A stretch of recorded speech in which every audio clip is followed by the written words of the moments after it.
السلام علیکم ورحمۃ اللہ وبرکاتہ۔ بسم اللہ، الحمدللہ والصلاة والسلام علی رسول اللہ وعلی آلہ وصحبہ ومن والہ۔ محترم ناظرین، حمد و صلاۃ کے بعد آج جو باتیں میں آپ کے سامنے رکھنا چاہتا ہوں وہ سید الاستغفار کے بارے میں۔ ایک چھوٹی سی دعا ہے، لیکن اسے پڑھنے کا اور صبح و شام اس کی پابندی کرنے کا اجر و ثواب بہت زیادہ ہے، اس کا فائدہ بہت زیادہ ہے۔ ویسے تو استغفار کے بہت سارے فوائد اور فضائل قرآن و سنت میں بیان کیے گئے ہیں، متعدد صیغے وارد ہوئے ہیں استغفار کے۔ انہی صیغوں میں سے ایک صیغہ ہے استغفر اللہ کہنا۔ اللہ کے رسول صلی اللہ علیہ وسلم جب نماز سے فارغ ہوتے تو 3 دفعہ استغفر اللہ پڑھتے، استغفر اللہ، استغفر اللہ۔ اور استغفار کے صیغوں میں سے ایک صیغہ یہ بھی ہے استغفر اللہ و اتوب الیہ۔ اللہ کے رسول صلی اللہ علیہ وسلم ایک دن میں 70 سے زائد مرتبہ یہ دعا پڑھتے تھے، استغفر اللہ و اتوب الیہ۔ اسی طرح سے استغفار کے صیغوں میں سے ایک صیغہ یہ بھی ہے استغفر اللہ الذی لا الہ الا هو الحی القیوم و اتوب الیہ۔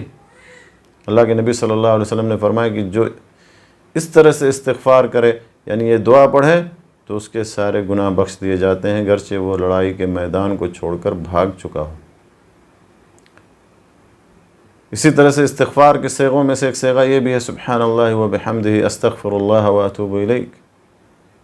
اور عائشہ رضی اللہ تعالیٰ عنہ سے مروی ہے کہ رسول اللہ صلی اللہ علیہ وسلم اپنی موت سے پہلے بکثرت یہ دعا پڑھتے تھے، سبحان اللہ و بحمدہ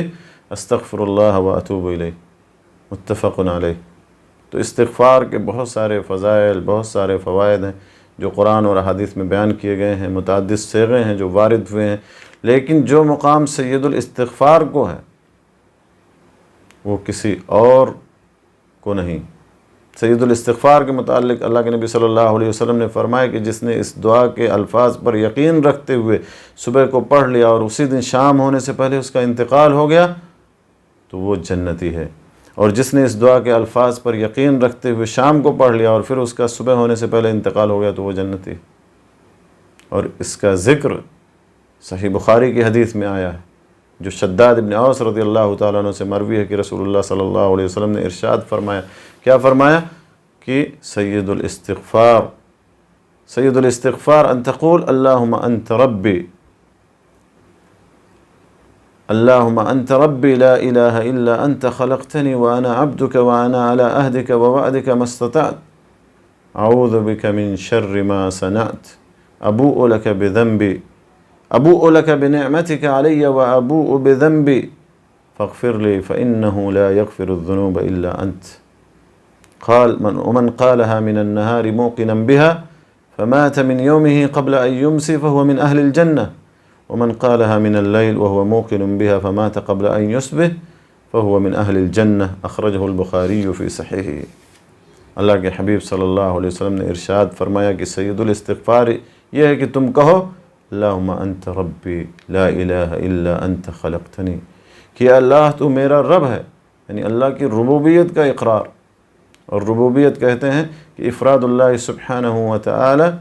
بالخلق والملک والتدبیر، کی اللہ تبارک و تعالیٰ کو خالق ہونے، مالک ہونے، مدبر ہونے میں، کائنات کا نظام اور سسٹم چلانے میں اللہ کو تنہا ماننا، اللہ کو اکیلا ماننا۔ اس کے بعد اللہم انت ربی لا الہ الا انت، الوہیت کا اقرار، توحید الوہیت پر ایمان کہ اے اللہ تو میرا رب ہے، تیرے سوا کوئی معبود برحق نہیں، تیرے سوا کوئی عبادت کے لائق نہیں۔ اور الوہیت کہتے ہیں کہ افراد اللہ سبحانہ وتعالی بالعبادہ، کی عبادت میں اور عبادت کی تمام شکلوں اور صورتوں میں اللہ تبارک و تعالیٰ کو تنہا ماننا، کہ اللہ کے علاوہ کوئی بھی عبادت کے لائق نہیں۔ اور یہی وہ کلمہ ہے اور یہی وہ مقصد ہے جس کے لیے اللہ تبارک و تعالیٰ نے انس و جن کو پیدا فرمایا، جس کے لیے اللہ تبارک و تعالیٰ نے اپنی تمام مخلوقات کو بنایا، جس کے لیے اللہ تبارک و تعالیٰ نے انبیاء اور رسولوں کو بھیجا، توحید الوہیت کی طرف دعوت دینے کے لیے۔ لا الہ الا انت، تیرے سوا کوئی معبود برحق نہیں، خلقتنی وانا عبدک، اے اللہ تو نے ہی مجھے پیدا کیا اور میں تیرا ہی بندہ ہوں، وانا علی عہدک ووعدک ما استطعت، میں اپنی طاقت کے مطابق تجھ سے کیے ہوئے عہد اور وعدے پر قائم ہوں، اعوذ بک من شر ما صنعت، میں اپنے غلط کاموں کے عذاب سے تیری پناہ مانگتا ہوں، ابوء لک بنعمتک علی، اپنے اوپر کی گئی تیری نعمتوں کا اعتراف اور اقرار کرتا ہوں، وابوء بذنبی، اور اپنے گناہوں کا بھی اعتراف کرتا ہوں، فاغفر لی فانہ لا یغفر الذنوب الا انت، اے اللہ تو مجھے بخش دے، میری مغفرت کر دے، تیرے سوا کوئی اور گناہ نہیں معاف کر سکتا۔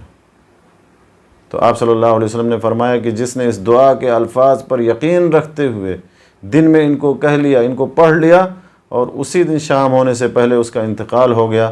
تو وہ جنتیوں میں سے ہے، اور جس نے اس دعا کے الفاظ پر یقین رکھتے ہوئے رات میں ان کو پڑھ لیا اور پھر اس کا صبح ہونے سے پہلے انتقال ہو گیا تو وہ جنتیوں میں سے ہے۔ تو میرے دوستو، سید الاستغفار پڑھنے والا یہ جنتی ہے، جنت میں جائے گا، اور اس کا یہ مقام اور مرتبہ ہے۔ مختصر سی دعا ہے لیکن اس کا فائدہ، اس کا اجر و ثواب کتنا عظیم ہے۔ اللہ تعالیٰ سے دعا ہے کہ اللہ تعالیٰ ہمیں